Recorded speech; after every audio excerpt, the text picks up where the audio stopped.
વડોદરાના કારેલીબાગ વિસ્તારમાં આવેલી બ્રાઇટ સ્કૂલને મળેલી બોમ્બ બ્લાસ્ટની ધમકીના કેસમાં ચોંકાવનારો ખુલાસો થયો છે। પોલીસ તપાસમાં બહાર આવ્યું છે કે સ્કૂલના જ ધોરણ 5ના વિદ્યાર્થીએ ધમકી ભર્યો ઈમેલ મોકલ્યો। આ તપાસ મુજબ વિદ્યાર્થીનો મુખ્ય ઉદ્દેશ્ય પરીક્ષાઓ રદ કરાવવાનો હતો અને પરીક્ષાના સમયે વિદ્યાર્થીઓ તથા વાલીઓમાં ભય ફેલાવવા માટે આ પગલું ભરાયું।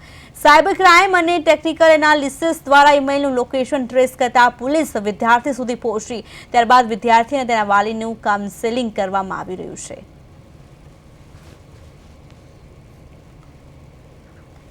ગઈકાલે લગભગ 16 સ્કૂલમાં બોમ્બ થ્રેટ ઈમેલ મળ્યા હતા।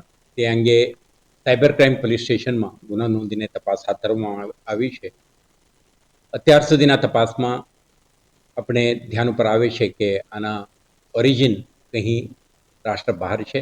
આ અંગે આપણા અન્ય એજન્સીઓ સાથે સંકલન કરીને આપણા ઇન્વેસ્ટિગેશન આગળ વધારી રહ્યા છે।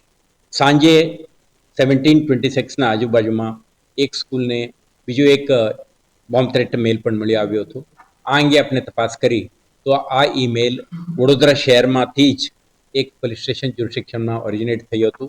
તે અંગે આગળ વધીને આપણે એમને ટ્રેસ પણ કરી છે। તો એક માઇનર સ્કૂલ બાળક જ આ મેલ એક પ્રેન્ક મેલ તરીકે મોકલી આપ્યો હોવાનું પણ આપણે ધ્યાને આવ્યું છે। આમાંથી આપણે આ અંગે આપણે સ્પષ્ટ કરવા માંગીએ છીએ કે આજે જે કોર્ટ પ્રિમાઇસીસમાં પણ મળી આવ્યું છે આ અંગે પણ શહેર પોલીસ સેનિટાઇઝેશન અને એન્ટાયર પ્રિમાઇસીસને ક્લીનઅપ કરીને સુરક્ષિત જાહેર કરવાની જે પ્રક્રિયા છે આ હાથ ધરી છે। તે અંગે પણ ડિટેઇલ્ડ ઇન્વેસ્ટિગેશન થશે।